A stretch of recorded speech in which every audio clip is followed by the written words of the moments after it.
Welcome to Suddenly Different, where we explore stories and strategies for life when it doesn't go to plan.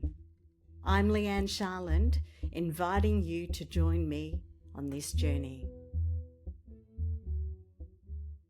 What happens when your body no longer lets you participate in the world? When sound becomes pain, light becomes unbearable, and even the slightest stress tips you into collapse. In today's episode of Suddenly Different, I'm joined by Jo Morton from the Good Energy Room, an embodied advocate who knows all too well what it means when your nervous system hits the brakes and refuses to restart.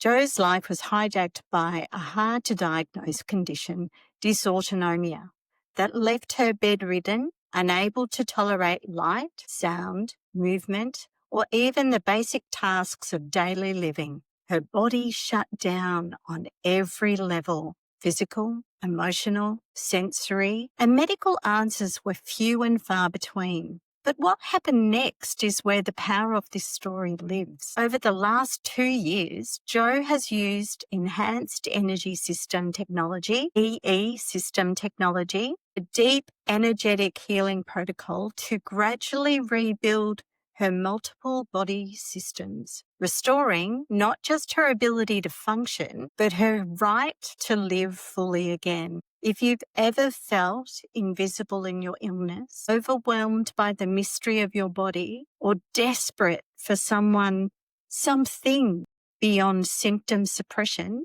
this conversation is for you. And I know this all too well because I have dysautonomia too. And I met Jo and she provided me with hope. And the reason this podcast exists is because of Jo and the business that she started with her husband. So I am a great fan and owe so much of my healing journey to Jo. So apart from that, Jo, welcome. It is beyond a privilege to have you here on Suddenly Different. And as I said, I am forever grateful to you and Adam. Thank you. It feels very exciting on many levels to chat with you because number one, I never imagined I would use a computer again or speak to people outside of my immediate family. I never imagined I would work or run a business again. I never thought I'd do a podcast. It's my very first podcast. And I'm so thrilled that you have gotten to the point where you are creating this and sharing this with the world. And it's just going to help so many people. So thank you too. Thank you. Okay, so let us jump into this enigma. Take us to the moment when you knew something was seriously wrong, or even before that time when you thought that things weren't quite right. What were the signs that your body was giving you that it was slowly shutting down? It was a slow decline over about 6 years. After I had our third child, I had appendicitis. And after I recovered from that, it seems like there was some residual sepsis, which really I was never the same again after that. I assumed it was having a third baby and being tired, but really I never recovered. Fever, other viral things, stressful things. I think a lot of things compound on top of each other. And essentially now I'm learning that mast cell activation syndrome gets triggered, the body starts reacting, and the nervous system starts shutting down. So it was sort of years of being tired, sitting on the ground, saying no to nighttime things, just slowly, going back into my cave, I guess, and just thinking that everyone felt like this. Isn't everyone this tired? But essentially, at the end of 2020, I went and got a blood test. I thought it must be low iron, low everything, because my body's just not working like it should. And after I had that blood test, I was exhausted. I went to bed and I didn't get up again. Essentially, there were things got a little bit better, then they got a little bit worse, and then they got worse and worse and worse and worse, and I was essentially in bed. So long journey. Yes, I can imagine. With 3 children and a husband and family who wouldn't have understood what was going on, It's scary doctors for who wouldn't have everybody. understood. No, and I think that the mast cell activation syndrome link is not understood widely at all, and how it can look different in different people. And the dysautonomia piece, there are similarities, but it can affect people differently. Some people it's, I had POTS, the low blood pressure and the high heart rate, couldn't stand up. The chronic fatigue syndrome, fibromyalgia, the pain everywhere, huge digestive issues. I couldn't eat much food, absorption issues. So food, water, it just wasn't being absorbed and used by my body. It affects all sorts of systems, and it's very tricky finding people that understand this and believe it. I was very unwell, but nothing would show up on an X-ray or in an MRI. So it's very tricky to see. Yes, yes, and I understand that, and many of the people who've been affected by the COVID virus or the vaccine injured people have had mast cell, mast cell activation syndrome happen to them. So there's a lot of people in the community who suddenly have an experience like you, but you didn't get yours from COVID. Yours was before COVID. Yes. And I think there are always going to be different triggers. For some people, it's a virus. I had other viruses. I had Epstein-Barr virus and, other flu viruses. I had the sepsis going on and the infection. Essentially, it can be a different trigger for people, but it can activate this reactivity within the body and essentially shut down of various systems. Can you describe, and if it's too triggering, it's fine, but can you describe what it was like for you to be in that hypersensitivity, to be closed off in your room? The furthest you'd go was the bathroom and you needed help. You had to use a wheelchair and you could barely eat. It was quite, to begin with, you sort of think, well, this is probably going to be a couple of weeks. Must be the flu or something. I'll just wait it out. Might be a couple of weeks. And then it keeps going. Yeah, okay, something's a bit weird. Maybe a couple of months. You go and see the doctors and they say if it gets to 6 months, then it's classed as chronic fatigue syndrome. And they also tell you it's probably never going to go away. And essentially it just, to begin with, it didn't feel like it was going to be 3 years. Essentially, it's every day is a moment in time itself to get through.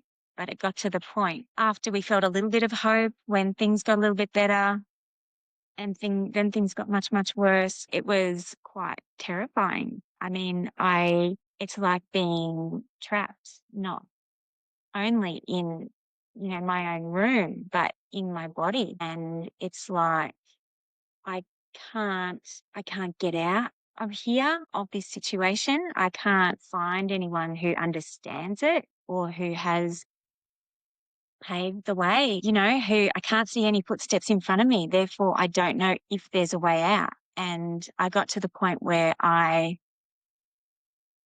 couldn't sit up unassisted. I couldn't stand up. I couldn't walk. I couldn't read or write or look out the window if the leaves were blowing. I had to wear sunnies and a hat inside 24/7. I had a neck brace on. I couldn't hold my head up properly.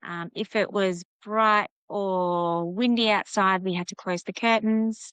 I couldn't have my kids in my room because my body just couldn't handle energy and movement and emotions, and just everything felt like I was being electrocuted. It just felt like I remember we have sometimes people burn off around the neighborhood and there's some smoke outside. And if I was terrified if people were going to burn off, and if they were, my husband Adam would have to go and get scarves and towels and we'd have to put them all around the windows, window frames and under the door. And it was literally like this, God, I have to survive this, because if the smoke came in, it really felt like I was being electrocuted. It was crazy. So thank goodness I have a wonderful husband who believed everything, who understood as much as I could tell him. There were days where I could only say 5 words at a time. I'd want to know how, one of our kids went at basketball or something, and I'd say, tell me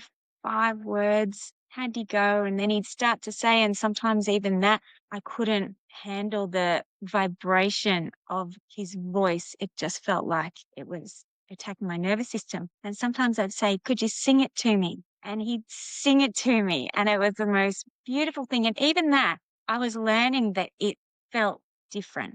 It felt different in my body. One of the real realizations that I had through all this was it's like having a really, really zoomy microscope into how words and feelings and energy affects every cell in our body. And so I noticed that if I sat there and felt fear and dread and terror all day, that was a very hard existence, and I could not do that.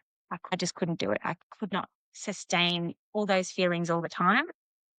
Therefore, I had to figure out how to change them. And it's a very, very hard thing to do, to try to change them when you're in that state. And so to Yes. begin with, I could not even think of thoughts. Like I could not create my own thoughts because it was purely just me staring at my wall. Couldn't look at a phone or a TV or any kind of screen. Couldn't read a book. I was looking at my wall, and I had to find ways of having a better thought. And that was one of the biggest learnings in all of this. But to begin with, it was so difficult. I used to ask Adam to come in at the end of the day when he bought me, my food and my medicines and all the stuff. And I'd get him to just give me one, just tell me what's good.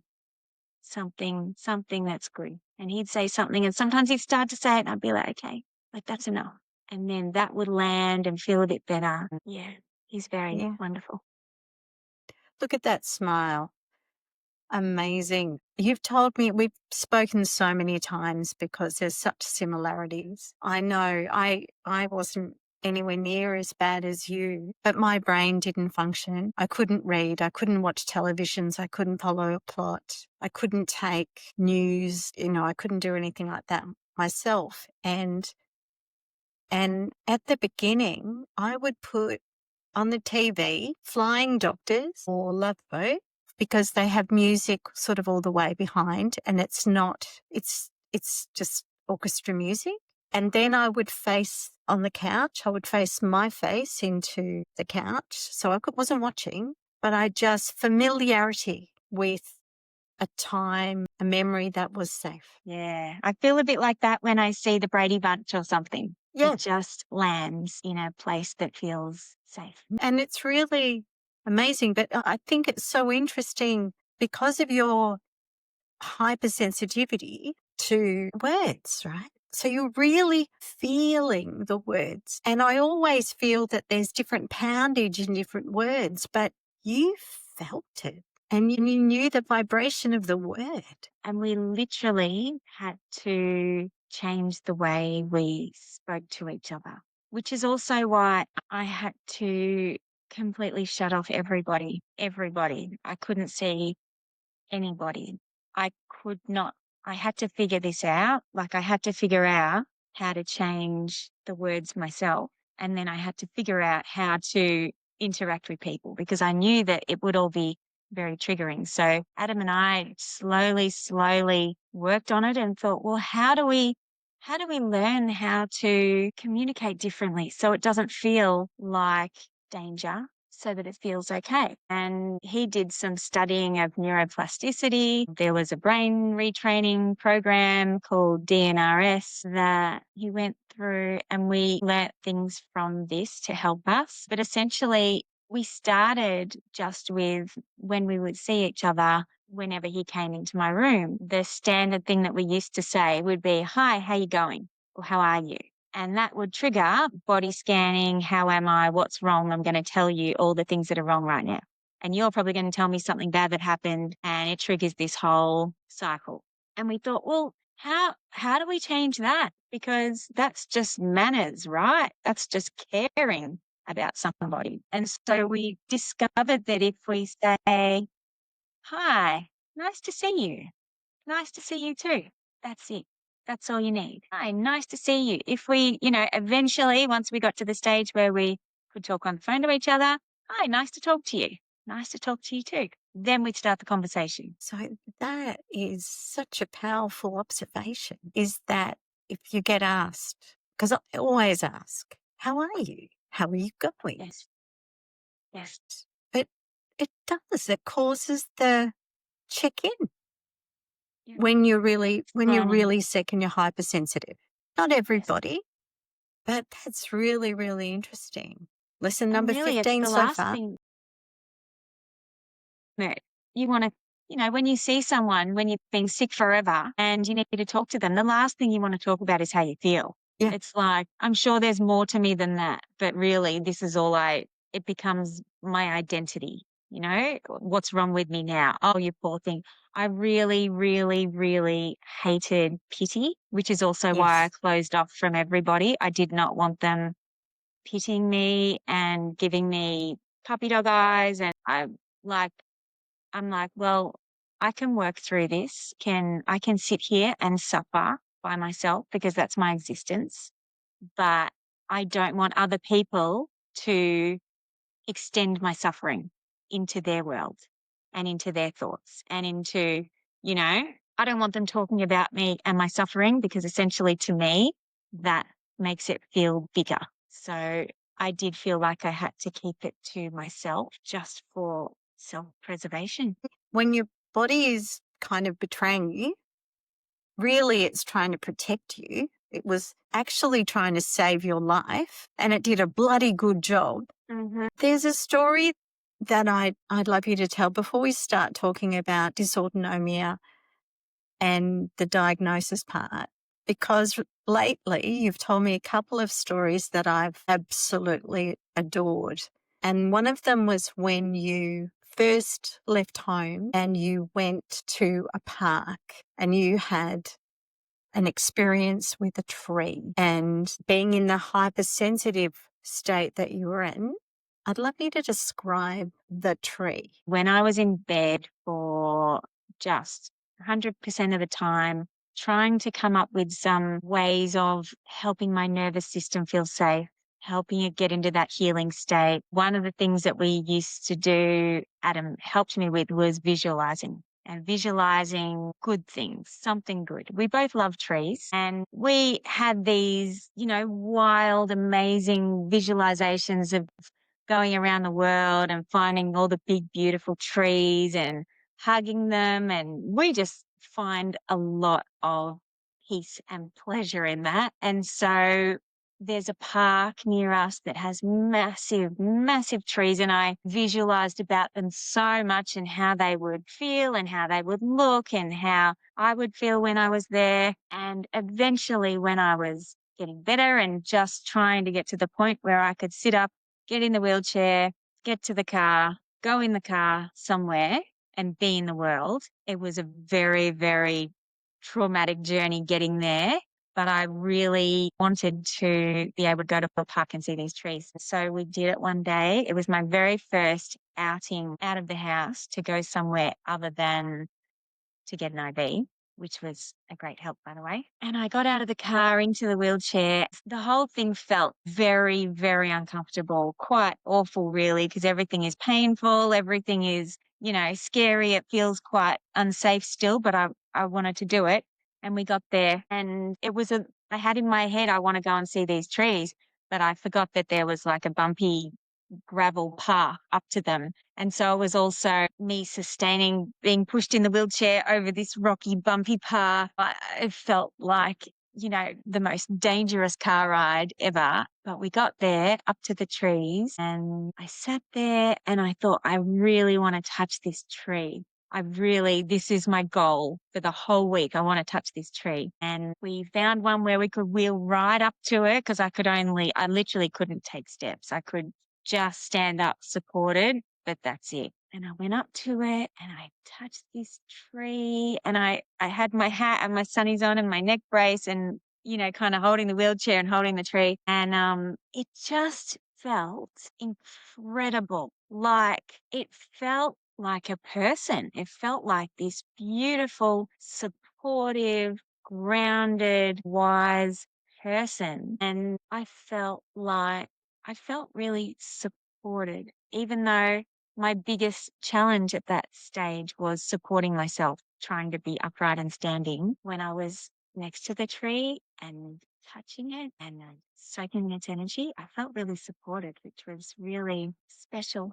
Got a photo, and that was it for a couple of days. I went home and recovered and all that, but I felt like it gave me life, just having this experience and being a part of the world that knows what it's doing.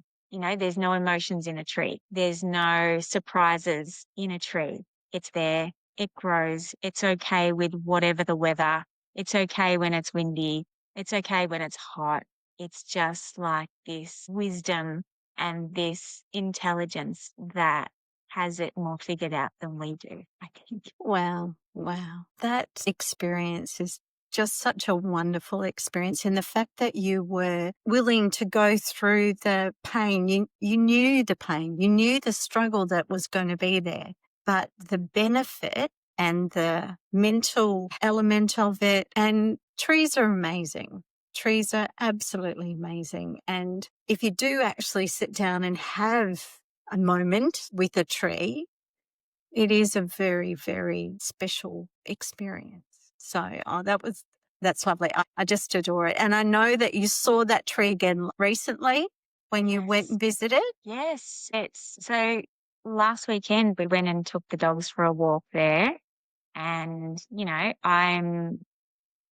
I'm walking, I'm going where I like. I'm like a normal person, not this struggling, suffering person in the wheelchair with all the pillows falling out of the car. And, I'm back. I would look like I'm back to normal, walking the dogs there. And my kids said, "Oh, look, it's your tree. Let's go see your tree." It's so interesting when I'm back into life and going somewhere with a mission. I'm taking the dogs for a walk along this path. It doesn't quite look the same. And I think when you're in those really, really intrinsic moments where, call it illness, depression, suffering, those times where you're really alone inside, I think they do actually hold a lot deeper connection and meaning because you're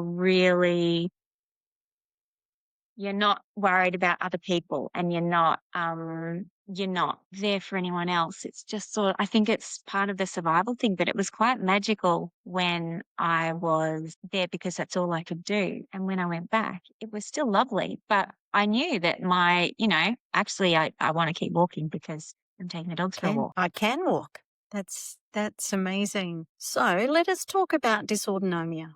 So it's notoriously misunderstood. It's hard to diagnose, and no one speciality takes responsibility for knowing about it. So how long did it take for you to receive any form of diagnosis or understanding of what was going on, other than the chronic fatigue? If you've got it for more than 6 months, you've got it and you've got it for life. Yeah. It was about 6 months from when I crashed. So I was in bed permanently. It was about 6 months until we found a doctor who knew about it, is wonderful and understands it, knows about all the related systems, is a wonderful guidepost, I guess. Do this, try that. So I went to a regular doctor and they initially said, "Oh, if it is chronic fatigue, you should have a talk to one of these invisible illness places where they have coaches to teach you about it," because we had no idea. So I spoke to Active Health Clinic, who were wonderful in the education. I was very, very cognitively absent. I have all the handouts and everything. We had Zoom calls. I could hardly look at the computer. I had to sit there, and even just sitting in front of the computer was painful and it was very difficult. So I feel like as much as they had lots of information to share with me, I have very limited capacity to take it in. Adam would listen, and we learnt a bit about that and about POTS as well, which gave us some clues. And then she ended up suggesting our doctor, who was great. We also had a naturopath who was good and understander. It was great. And I slowly developed a little team of people who understood and helped me navigate things. But there was no silver bullet. There was no one medication, supplement, treatment, therapy. It was like, try this, it'll either work or it won't. But that was sort of, you'll either get better or you get worse. Did you have to go into hospital through emergency a few times? Yeah, went into hospital, and I really thought there's something wrong with my brain. I thought there must be something in there that's, things are not working. I can't speak. I had to hold my arms within my body. If I put my hand outside my body, my brain didn't know where my hand was, and it felt awful. And so I basically just had to keep my hands here all the time. And I really thought there was something wrong with my brain. So we went to hospital. We got the full body MRI, CTs, X-rays, blood tests, everything, and it came back as clear. There's no tumor there, which is good news. They gave me the neurological geriatric specialist because of the extent of my neurological issues. And I thought, he's going to come in with some answers, and he knows this stuff, and he's going to have a solution for me.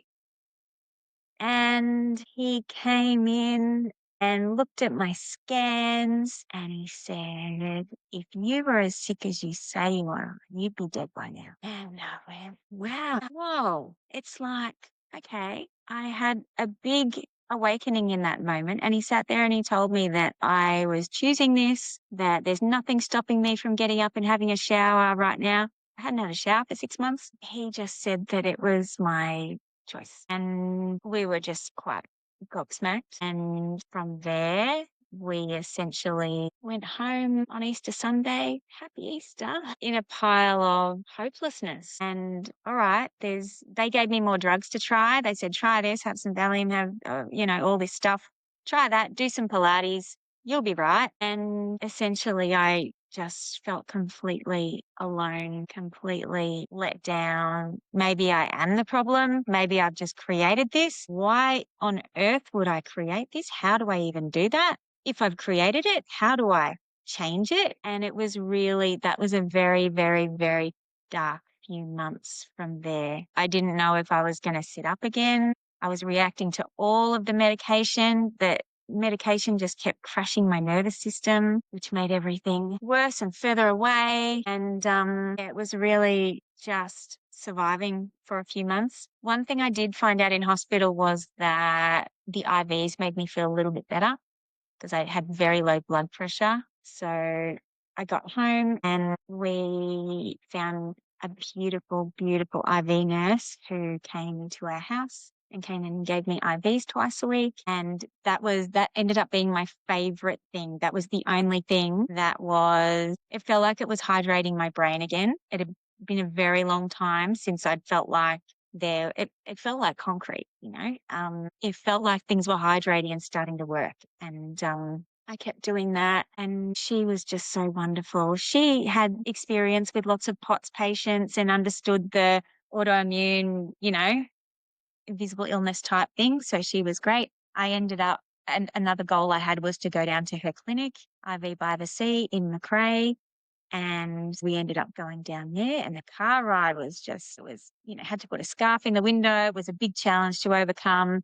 I felt like I didn't enjoy the process of these things, but I felt so good when I'd done them. So it was a real making friends with fear, I guess, and just getting out there and giving things a try because it felt like progress, not because it felt good yet. So for anyone who's listening who has experienced chronic fatigue or long COVID or anything like that and been gaslit by the Western medicine system, they're ignorant. They do not understand the nervous system. They do not understand how the systems work with each other. So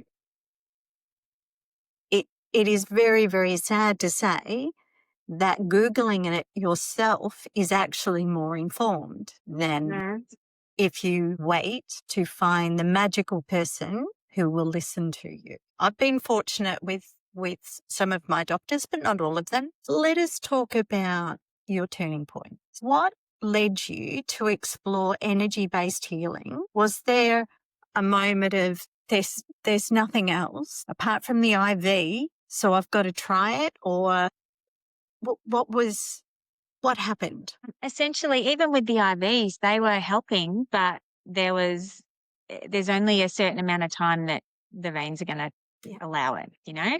So I knew that I had to make the most of this time. I had some wonderful, wonderful, wonderful healers and therapists, and they were helping me, but I just wasn't getting to the point where everything was restoring and really healing. It was keeping me there, keeping me going, but it's like, how do I get to the next point? And I knew inside that it was because my nervous system was in the fight or flight survival state. And it switches everything off. You learn a lot through this time, with things you come across, but essentially the mitochondria shuts down. There's no energy to move and energy to change. And when I heard about the energy enhancement system like a year before or so, I thought that sounds really interesting. There wasn't one in Victoria at that stage. There was one in Queensland. And the thing that stuck in my memory was that they said they had studies that showed that it increased mitochondria function by 400%. And I thought, that sounds like an easier way to increase mitochondria function rather than fasting or something that I knew I couldn't sustain. So it piqued my interest, and a place opened in Ringwood called Essential Healing Centre. And it's ironic because the idea of going into a room with computer screens with rainbow scrolling lights on them, I couldn't look out the window. I couldn't look at a computer or a phone. I thought, well, this is going to kill me. I don't know how I can do it. I don't know how I can handle it. And so Adam went and checked it out. He said it was actually very relaxing, had a snooze. He was exhausted, so that's easy to do for him. And he said, I think you'd be okay as long as you don't look at them, because you don't have to. It's not part of it. You can look at the floor, look at something else. And so we went out there and we tried it out. They're very wheelchair friendly. It was lovely. They were so friendly. It's a beautiful little quiet room with some recliner chairs. There's some screens in the corners that create the energy field in the room, which is a coherent, healthy mental energy. Essentially, I just sat there I had my hat, my sunnies on, put a little scarf over my hat. So I was in my little cave and just sat there. I remember looking at the fake plant opposite me and just being there. And that in itself felt quite successful for me because it was something in the world that my body was okay with. And I was like, there was some pain. It was still quite painful to sit and just be in that position, but it felt doable. And then we left and Adam asked me how I felt. See, we didn't do this very often. We usually did not talk about how we felt. And he said, oh, how'd you find it? How are you feeling? And I said, I think I feel a bit more like myself. And then I thought, that's a weird thing to say. I would love to be able to get up and start walking around. That's not happening yet, but okay, we'll see what's next. And we kept going. I also got a cold near the start. I hadn't had a cold in 3 years because my immune system was, revving. And that in itself felt pretty exciting because I'm like, this is something that a normal person's body does. This is like a normal immune response. Cool. And I got a bit excited. I'd be like, I have a fever. Look at this. It just felt like progress, very sore throat, didn't feel great, but it felt like progress, which was exciting. And as that cleared, the cold cleared, the clarity started returning, and it was fascinating, absolutely fascinating. It's really like things started switching on, and like the electrical programs, I guess, started switching on and communicating with each other. It really just kept going. It was really gentle. I kept going and having sessions because I was noticing this change, and I was noticing that it was doing something, and I was okay. It wasn't sending me backwards. So I thought, let's keep trying it. And the cognitive things just kept changing. I could speak easier. I could look at something on a bit of paper and see it and focus. I started being able to make out words and read. And it's not like I had to learn how to read again. It's just that those circuits were switching on. So it's not that my brain had forgotten how to do it. It's that something wasn't connecting. So the connections started happening. I could speak easier. I could handle having the kids in my room. I could call them on the phone on the way to school and say some things and be like, used a phone and I spoke to the kids. Like, this is wild. It's wild. And that in itself would give me the good feelings for the whole day. And I would practice zooming right in on those good feelings and basically feeling them so intensely until I would cry. So my goal with these feelings was to make them so big and so wonderful that it brought me to tears. And that was the thing that I felt helped my cells to get to that state of change. Wow. It is such a journey to go from that fight and flight response that our body is doing, not our thinking, not our frontal cortex. It's our body. It's the prehistoric part of our brain that's involved. And for you to have found safety and to have been courageous going to it, being patient, accepting that a cold was a change, and change isn't linear. Change is not polarized with good and bad. Change is change. So accepting that the cold was just an indication of change. You were having change. You were in touch with your children. Like, I'm just so excited. I'm so excited about what it's doing with you and your family in reconnecting you. And so as you were going through the comeback, right? We're on the comeback journey now. Although it is really important to understand, listeners, that the path of dysautonomia and chronic fatigue is there now. It has been the ability to trigger yourself into a crash, be it through a virus, be it through a stressful situation, is still there. This is not a don't pay attention to your surroundings, just do anything you like, eat whatever you want. This isn't go back to your bad habits. This is keep doing the great work that you're doing, and you will benefit from the rewards of that. And when you've been in such a dark place as you have been, and I have been, the joy is beyond explanation, isn't it? I see it in your smile. I think that um,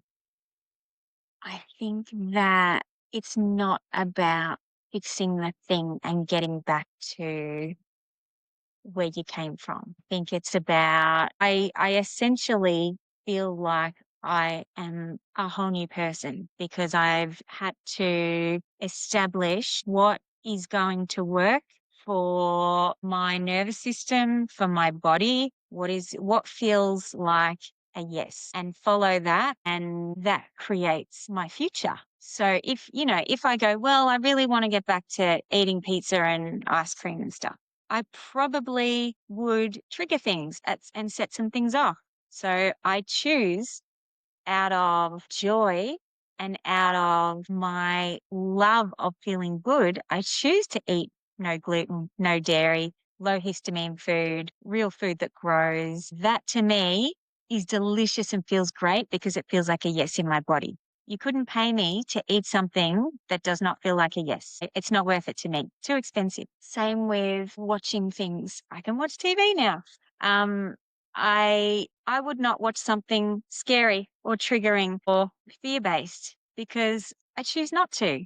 I choose to follow joy and the good feelings because even though I don't have the same levels of hypersensitivity now, I still notice the differences in how I feel. And every cell is feeling that. So it's just my choice. Why would I want to live like that, like I used to, and follow those things because that's what is put in front of us, when I've found that if I follow this, then my body responds in this way. Exactly. Heavy exercise. I wouldn't do really, really heavy, hard exercise right now because my body would probably say no to that. But it does love to move and it does love to, flow around. I can dance again. I did a Zumba class with my 10-year-old and her friend, and I can go swimming. I can do some Pilates.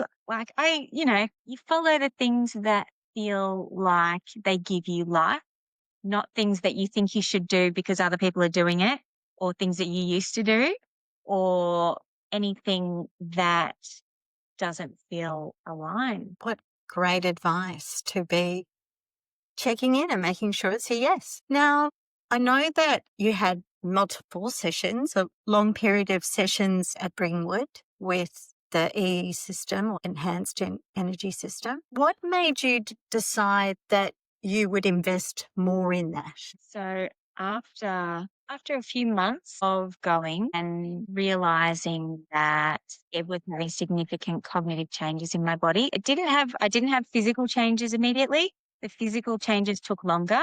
I was still using the wheelchair for, a good 12 plus months afterwards, either in it or pushing it. But essentially the cognitive changes had to happen first. It's all that inner connection, communication that's happening and getting the body really starting to fire up again. My parents were taking me to my sessions, so they were quite wonderful. I hadn't seen them at all for 6 months because I didn't see anyone for 6 months. So they were bringing me to my sessions because Adam was working, and they were participating in the sessions as well. They'd go and sit in the recliner chair and rest, and that was great for them. But essentially they were supporting me. We went to Ringwood for a while. We also tried out a couple of other centres around. There's another one in Eltham or Vive that we went to, another one in Preston that we went to. And so they were driving me all around the place. It was an hour wherever we went. I felt like that was my job because my kids were not getting any younger. When I first got sick, they were 6, 9 and 11. And, this had been like 2.5 years since then. So things just kept going. I'd missed all this stuff. I missed teaching my daughter how to read.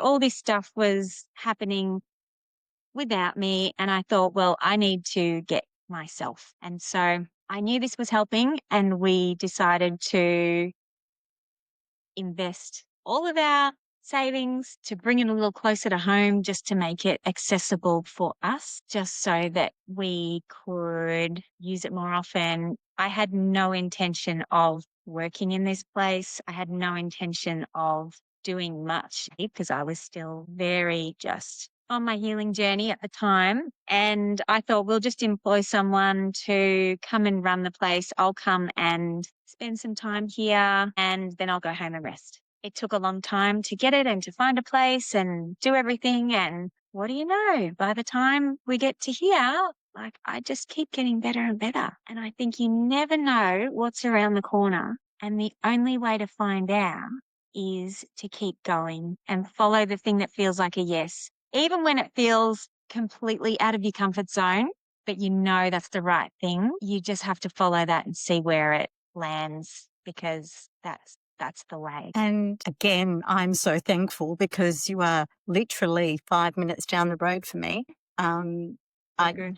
You manifested it, but I just I found think you it did via too. a special person. Now, there's another part of the technology that you've accessed as well, a different technology that is an advanced form of heart rate variability reading, which is very, very interesting and shows pretty much a very broad system analysis of your progress. And that is one of the advantages you have that some of the other centres don't. Yeah. And I think the thing, I guess my perspective was I had experience going to these places, body was starting to work, things were getting easier. Every person that I spoke to told me how hard the recovery would be. And it's going to be hard and it's going to be push and crash and get up again and push and crash. And honestly, it wasn't like that.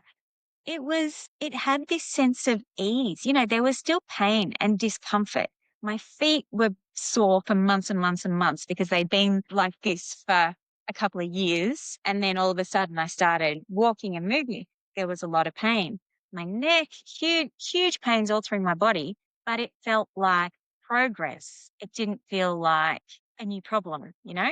So the recovery in itself didn't necessarily feel like pushing into something that wasn't there and forcing it. It felt like my own body, my cells, my field, I don't know, was expanding and expanding to a point where I could just step into that new change, that new bit, you know, like I felt like things were changing organically inside from a place of sustainability within me. And I really wanted to be able to see what was going on because I guess I had blood tests every few months or so. Things were starting to change. One thing we noticed that was changing was the absorption of food in my body. It normalized and I had not changed what I was eating at all. I ate exactly the same thing every day, but my body was assimilating it. It was absorbing it now. And there were lots of things, and I thought, I want to be able to see this. And so we came across this heart rate variability device that measures 300 heartbeats. It just clips on your wrists, measures 300 heartbeats, and does a really detailed analysis around the communication going on between your heart and your brain. And from all the nervous system things we've learned, so much is governed by this communication between the heart and the brain. And that flows onto all the systems in the body. And so this program is so helpful in seeing a picture of your nervous system, how much is in fight or flight, how much is in survival and rest and digest, neurohormonal regulation, your psycho-emotional state, where your neurotransmitters are at, inflammation, energy centers, all sorts of things. But essentially you can see where you're at and you can see if you go and have a 2-hour session in the room, go and have a rest. You'll sit in there, you know, in a recliner with a blanket, close your eyes and you think, oh, that was nice. That was relaxing. But then you can come out and we do another scan and then we compare the before and the after and you can see exactly what your body's doing. And our bodies are incredible. It blows my mind, the stuff that can happen while you're essentially resting for 2 hours. Your body is going to work because it's put down. Everything is paused that is usually creating stress on the body. So the body's getting out of that coping mode back into that healing mode, and it knows exactly where to start. It knows the order that it needs to change things in. And essentially, we just need to get out of the way and give it the resources to do it. Yes, yes. Get out of the way and just do the thing. Well, of course, along came Leigh-Anne. So she's been in data systems for 40 years and she says, hey, let's do a case study with the heart rate variability and use ChatGPT to help us analyze the reports get issued after every session. And I would visit twice a week, occasionally 3 times a week, occasionally have an overnight stay. And in 9 weeks, we had a look at the change during that time. And every system that is measured had gone from completely out of range to closer to normal range. Not necessarily, I was not cured and I'm still not. However, my favourite part of it was looking at the energy centres, and I went from single digits to almost 50%, most of them. And I know that was my proof, and I was able to give that to Jo as evidence that this actually does make things change. And the reason we could prove that is my husband has a electrical device in his spine, like a TENS machine, but internal. And because of that electric machine, he his reading doesn't work on the HRV. And so initially he was getting really frustrated because he wasn't having any change and I was having all this change. But he was feeling better. And we discovered actually, no, it was his Spinal stimulator, is it? spinal stimulator. That's it. Yeah. His spinal stimulator was stopping it. So we know that there is a difference between somebody who can be read and somebody who can't. And it isn't a furphy. It's real. So now, Jo, I think that we, for the listeners, need to do an addendum to this. I think that there's more to talk about invisible illnesses, about mitochondria, about an example, or my feeling, which was I felt like I was a mobile phone with a faulty battery that you would charge it, it would say it's charged, and then it would go to empty straight away. Yes. So I was not holding charge until I started at the end of February this year. So I'm now not a broken battery. I do take charge and I manage it. And I have a podcast, which is amazing. So we've got lots more to talk about. So, Jo, could you tell me 5 good things that have happened in your recovery? And then we will park today to come back for part 2. Mm-hmm. Yeah, I feel like when you've been in such a dark, dark place, the tiniest little things feel like magic and they feel so special. When everything is taken away and everyone is taken away and then they slowly start coming back, it's like it's just pure heart-opening joy, which brings more joy, it expands. So the first thing that really, really made a mark in my heart was, so just for the timeline, in March and April, I was in hospital having a pretty terrible experience. I came home. In June, I found Heather the IV lady and I started IVs. In July, I started going to the EE system in Ringwood and then I started regular sessions from there. By November, it was 2 of my kids' birthdays and I'd not been a part of their birthdays for the last few years at all. I literally could not be there for presents, singing happy birthday, let alone cake. I couldn't be around candles, paper. I couldn't be there at all. And in November, I wrapped their birthday presents for the first time. I sat up in bed and I wrapped them all and it still hurt, but it felt so joyful. And I gave them their presents. I was part of their birthdays. I sang happy birthday to them. It was so wonderful. Also that year I was there for Christmas. I'd missed a few Christmases in bed by myself. And I was there for Christmas. I went to my parents' house in my wheelchair. I was, put on silly hats and stuff. It was amazing. I hugged my kids standing up all together for the first time. Amazing. Like a stand-up hug is like a real hug. It just felt so good. And of course, Adam, he is a great big hug, and just standing up and hugging him just felt so incredible. Like that just gives me life. The first time, so during the time when I was in bed, we got a dog because there was not much joy around. And so we decided to inject some joy. and we found this beautiful cavoodle. She was about 1 and she was beautifully quiet. She didn't bark. She just sat under my bed, and I didn't have much of a connection with her. She just sat there quietly, didn't want to come up and bother me, but she was there. And I thought, I just want to be able to sit on the floor and bond with my dog. And eventually I could do that. And I took her for a walk one day by myself. So this is when I was up without the wheelchair, took her for a walk by myself, and she had to do a poo. And she did a poo, and I got the bag and I bent down and I picked it up all by myself, and I felt such joy in that moment. It was like, I was like, oh my gosh, it's like I'm in this magical land where all these things feel like the best thing ever. And I went home and the kids were out the front and I was like, kids, and everyone was so happy for me. It was so beautiful. They were right there on the journey, seeing all these firsts for the first time.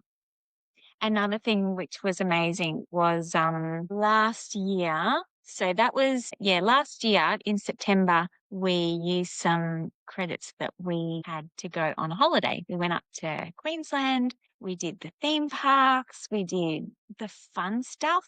It was the first time we'd been and had a fun holiday together since, about 5 years prior. And I was still in the wheelchair at that stage, especially for getting around the theme parks and stuff, massive amounts of walking, and that was fine, I just thought, well, I'm not okay without it, so it is what it is. But it was such a fun holiday, and I really felt like I was a part of things, getting back to it, not going on rides, but I don't need to. I don't know if I will, don't really want to.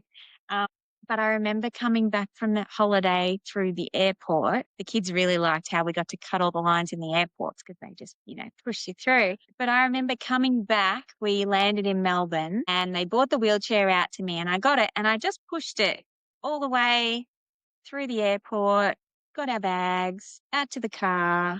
I pushed it the whole way. And that was the point where I went, you know what? I think I'm okay. I think I'm going to return this now. We'd rented it. We didn't want to buy it and own it because everyone really enjoyed it. I think it would have been very hard to let it go if we bought it. And so that was a point where we gave it back. And that point felt scary and terrifying and completely exciting because it's like, all right, what am I going to do now? What's next? So many things feel like the best thing ever and also very scary, but why not just do it anyway and see what happens? Because turns out, long story short, things just get better and better. They do. And we have to find that way, right? It doesn't happen without work. It doesn't happen without research. It doesn't happen without support. You've got a beautiful family. Your mum and dad are gorgeous. You've got amazing people around you. You've created this wonderful business because you want others to have what you have. And I know as a regular visitor to the centre, even after this morning session, I know how giving you are and how generous you are. I thank you for learning so much that you're able to share, and we will have another extra recording so that we can look at what we haven't uncovered so that we can share more information. So in closing, for now, Jo's story is a living reminder that healing is rarely neat. It is cellular, sensory, spiritual, and often it's invisible long before it becomes seen. If you've been dismissed, disbelieved, or disheartened by the complexity of your own health journey, may Jo's experience spark a different kind of hope, the slow, steady kind that rebuilds from the inside out. To learn more about Jo's work and the Good Energy Room, I will add links into the posts and into the description of this episode, or you can look it up on the internet, thegoodenergyroom.com.au. Until next time, honour your energy, trust your body's whispers, and remember, we are all just one moment away from being suddenly different. Thank you, Jo. Thank you. It was wonderful. This has been Suddenly Different. I'm Leigh-Anne Sharland, and I'm so grateful you shared your time with me. If you felt a spark, a tear, or a moment of recognition, I hope you'll pass that gift along by sharing this show. Take a deep breath, trust your path, and I'll meet you back here soon.